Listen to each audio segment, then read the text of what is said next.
Hello, my name's Mel, welcome to my world, and for those of you that are new to my channel, it's all about self-built campervans and campervan related stuff. And today's Wednesday, so this is Waffle on a Wednesday, where I answer your questions to the best of my ability. And this week I've got some really good questions, so let's jump straight into it and answer some of those questions. Just need to find my phone first. Now, Silvertop Motorhomers ask a really good question, and that is about water. I can't remember, but have you made a video on how to find water when you're out and about? It's great when you're full, but as you start to use it when you're wild camping, it can become a bit of a problem. What's your strategy? My strategy is quite simple. All I do is when I'm out and about is ask other van dwellers, especially if there's like, if you come across local van dwellers, just ask them, simply ask them, hey mate, how do you find water? Where's the best place to get water from? And normally they will say, oh yeah, if you go behind so and so building there's an outside tap, or such and such a hotel that has an outside tap. Very simple strategy for me is just to simply ask people, ask around. But not only that, when you're driving around, keep your eyes out and you're becoming tuned to where you can find water. As you're driving around, especially small communities and places, there's quite often a toilet block that'll have an outside tap, or a community centre, stuff like that. There's outside taps all over the place. It really isn't that much of a problem. And you can always go to a Shell garage and use their taps. Most Shell garages have a refill for your radiators and stuff, but I've noticed recently that quite a few garages only sell screen wash. But even then, it's not the end of the day. If you go into the garage and say to the person behind the till, I need some water for my dog, have you got an outside tap? Most of the time they will say to you, yeah sure, if you go around the back there's an outside tap. It's not really that much of a problem. Just be polite and ask first. Don't just go and help yourself to somebody's water. Last resort, there's always graveyards. Most graveyards, if you look on Google Earth for a cemetery, you will find an outside tap. You may need to do a couple of treks with a water bottle. I'll just show you what I do actually. Under here I've got an empty 5 litre bottle, and just walking into a graveyard with this, I don't find any problem doing that. Yeah, and some war memorials as well, you'll be surprised, have outside taps. And village greens, look for village greens and the cricket club. Yeah, where they play cricket on the village green, their hut, I can guarantee they've got an outside water tap. Well, I shouldn't say guarantee, I'll say 90%. Yeah, finding water isn't really that much of a problem. Just got to use your eyes, and all else fails, just ask a local van dweller where they get their water from, and 9 times out of 10 they'll be more than happy to tell you. Just pick my lead up, it's falling on the floor. Right, let's have a look at another question. I hope that helps, and good luck out there. It really isn't that difficult. Once you've been out on the road for a little while, you do kind of become attuned to finding water. It's amazing where you'll find it. JRM have quite a relevant question, and that is, hi Mel, my question. You have sold a van before, I believe.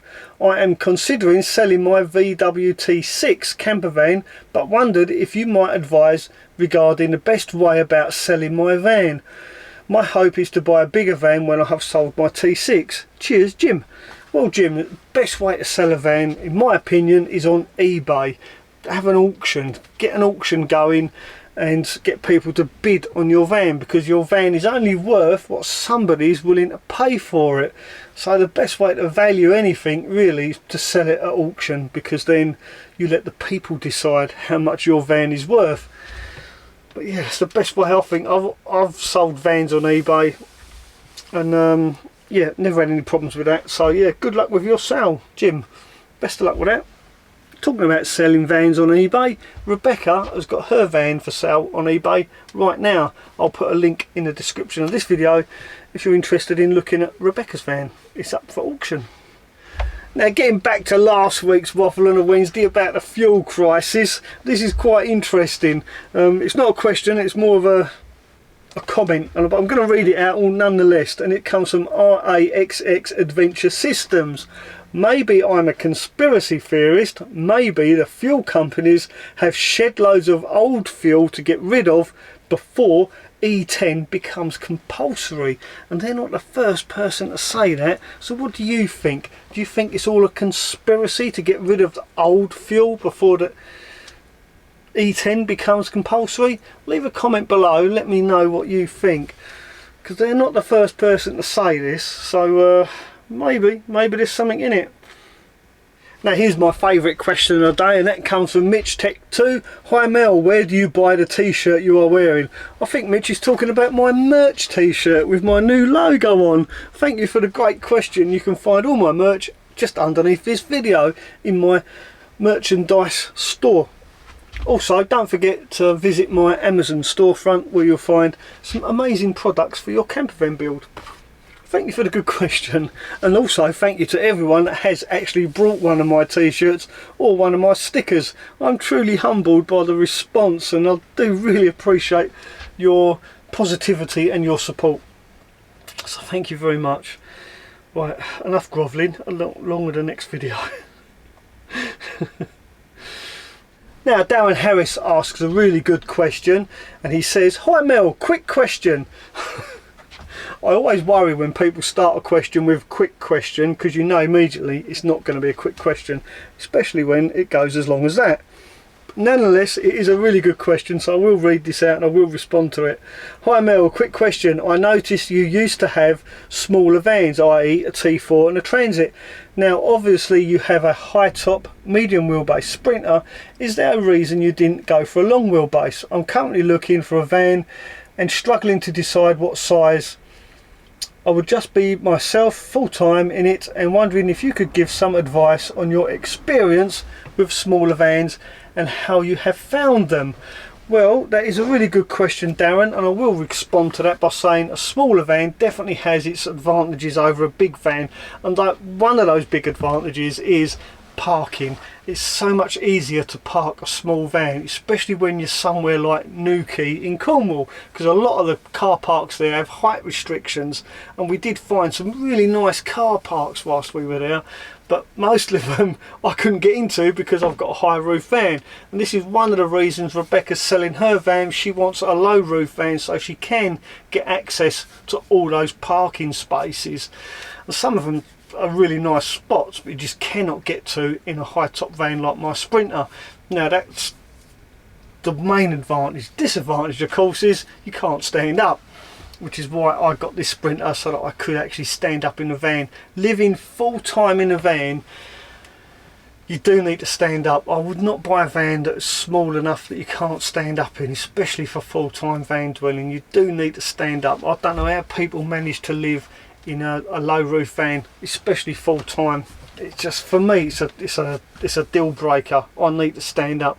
Now regarding long wheelbase and medium wheelbase, you're absolutely right. This is a medium wheelbase van, and I'm 100% happy with this van, and I'm so glad I brought it. But the main reason I brought this van is because it's got air con. That's it. But at the time I was looking for a long wheelbase Sprinter with air con, but finding one with air con proved pretty difficult, and it was like looking for a needle in a haystack. So when this van came up for sale with air con and being an automatic as well, I just had to have it, despite its age, because when I was looking for, like I say, a long wheelbase and something a lot newer than this. But finding something with air con, it's pretty hard going. So yeah, I settled for this medium wheelbase van. Now as for advantages, the advantage of having a medium wheelbase van is, again, it's easier to park as opposed to a long wheelbase or an extra long wheelbase. The advantage of having a long wheelbase van is you can have your bed long ways rather than width ways, and possibly fit a shower as well, whereas I've got to have my bed lengthways, no, crossways. But despite being crossways, I still managed to get this to be 6'2", I believe it is, across, so I can still sleep side to side quite easily. I am actually 6 foot, and yeah, I sleep in this bed perfectly fine. So as far as disadvantages and advantages, I think it's all down to personal taste and what layout you want. Now the one thing that does stay equal between both vans is the weight limit. You are limited to 3.5 ton gross weight, so even if you do have a long wheelbase van, the one thing you've got to be careful careful of is that you don't go overweight. It's a lot easier to go overweight in a long wheelbase than it is a medium wheelbase, and I do believe my van is pretty much on the limit. I can't really add much more to this without going over that limit. So yeah, just bear that in mind. Your weight is still the same regardless of the length of the vehicle. Hopefully that helps you out. Personally, I would go for a long wheelbase, but just be careful of your weight. Next question comes from Ralph Coolin. Hi there Mel, just a quick question. Again, just a quick question. I love these quick questions. And by the way, if you've got a question for me, do leave it down below in the comments of this video. It doesn't have to be a quick question, honestly. Hi there Mel, just a quick question. Your Streetwize tracker, do you know if it will flatten the battery? I've got one but not fitted it yet. I don't have any trouble starting the car at the moment, but with the tracker on continuous it may flatten the battery. Would it be a good idea to get a small trickle charge solar panel to keep it charged up? I'm not too sure about solar panels. Can you recommend one? Not too dear, laugh out loud. Thanks Mel, regards Ralph. Hi Ralph, good question, and no, you will not have any problem with your Streetwize tracker drawing power from your battery, because the Streetwize tracker has a battery built into it, into its unit. It's got a built-in battery, and if you wire it up to your ignition, every time you start your car whilst your engine is running, it will then charge your Streetwize tracker battery, and when you turn your engine off, it won't be drawing anything, it'll be relying on its battery. Yeah, if you are worried about it. But me personally, I've got my Streetwize tracker wired in permanently to my van, so it's always getting fed power, so that battery in the Streetwize tracker is permanently charged up. And yeah, so yeah, hopefully that answered that question. But yeah, Streetwize tracker, no problem at all. And if you haven't seen that video, I'll put a link to that video up here about my Streetwize tracker. Brilliant bit of kit, highly recommend it. Now for the new feature of Waffle on a Wednesday, and that is Troll of the Week. And this week's award goes to Rob S for his comment on Rebecca's video, van tour video. And Rebecca is selling her van. And he says, I'm surprised she brought a German van. Surely everyone knows that German vehicles are rubbish. Really? They are always at the bottom of the reliability ratings of every country they are sold in. I really don't think that's true. Better off buying a Chinese than a German. I hope she has the very rare one that is any good. A Chinese van? You're better off buying a Chinese van? Really? Are there any Chinese vans sold in the UK? Leave a comment in the comments section of this video if you know of any Chinese vehicles sold in the UK, because I don't. Well, actually there is one. There's one Chinese van that I do know about, and that is the LWB Maxus, which originally was built and designed in Britain, but we sold it to them. So Rob S, yeah, good luck with your Chinese van. I'll stick to my Sprinter, thanks very much. Well, if you like this waffle, do give it a thumbs up. Don't forget, if you're new to my channel, please do consider subscribing, and I'll see you next week. Thanks for watching. Ta-ra for now.